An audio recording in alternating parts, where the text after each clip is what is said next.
میں نے یہی تھانے ستو قتلے کے اندر 5 درخواستیں نہیں جمع کرا دی ہیں. انشاءاللہ اس کو 295 کے تحت گرفتار ہر صورت کروایا جائے گا. اس دفعہ اس کو بالکل بھی کسی قسم کا ریلیف نہیں ملے. پیر افضل قادری نے لانگ مارچ کیا تھا انجینئر مرزا کے خلاف، تو آپ نے اس کی حمایت بھی کی تھی، تو اس لانگ مارچ کا کیا بنا؟ صرف 1-2 دن نکلا، اس کے بارے میں تھوڑا بتائیں کہ وہ کیا طے پایا اس کے بارے میں.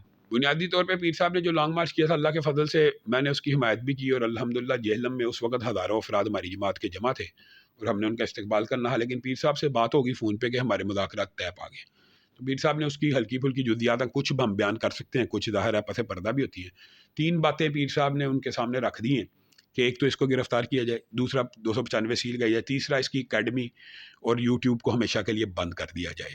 یہ ہمارے مطالبات ہیں، اور پیر صاحب کے ساتھ ان مطالبات کے اوپر ان کی بات چیت تقریباً فائنل. اب یہ ان کی طرف سے بھی کچھ مطالبات تھے، ظاہر ہے 2 طرفہ یہ بات ہوتی ہے، لیکن اگر یہ مثال دے رہا ہوں، یہ مطالبات کسی فائنل نتیجے پہ ختم نہیں ہوتے یا اس کو گرفتار نہیں کیا جاتا، 295 سی نہیں لگائی جاتی، تو میں نے یہی تھانے ستو قتلے کے اندر 5 درخواستیں نہیں جمع کرا دی ہیں جو اس نے حالیہ نئی توہین کی ہیں، نئی ویڈیوز ہیں، تو ان کے اوپر بھی مقدمات ہوں گے. انشاءاللہ اس کو 295 سی کے تحت گرفتار ہر صورت کروایا جائے گا. یہ نہیں ہے کہ اگر پیر صاحب کے مذاکرات فیل ہو گئے ہیں تو دوبارہ وہ ایجیٹیشن نہیں اٹھے گی.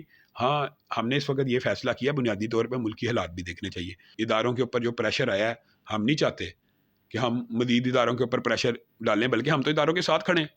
تو ہم یہ چاہتے ہیں کہ اس ٹائم وہ اس سچویشن سے نکل جائیں، پھر انشاءاللہ مرزا جہلمی کی تحریک کو دوبارہ بپا کری جائے. اچھا، وہ بڑا کھل کے کہتا ہے کہ میرے اوپر 7,000 اپلیکیشنز ہیں اور ان کو سٹیپلر کر کے پھینکا ہوا ہے اداروں نے، تو بڑا کھل کے کہتا ہے. کیا سمجھتے ہیں پیچھے وجہ کیا، کس کی سپورٹ؟ وہ تو جو اس نے بات کی ہے وہ تو آپ کو شاید علم نہیں ہے. وہ ابو بکر خدا بخش قادیانی تھا، FIA کا ڈائریکٹر، جس نے اس کی خلاف 7,000 درخواستوں کو پھینک دیا تھا.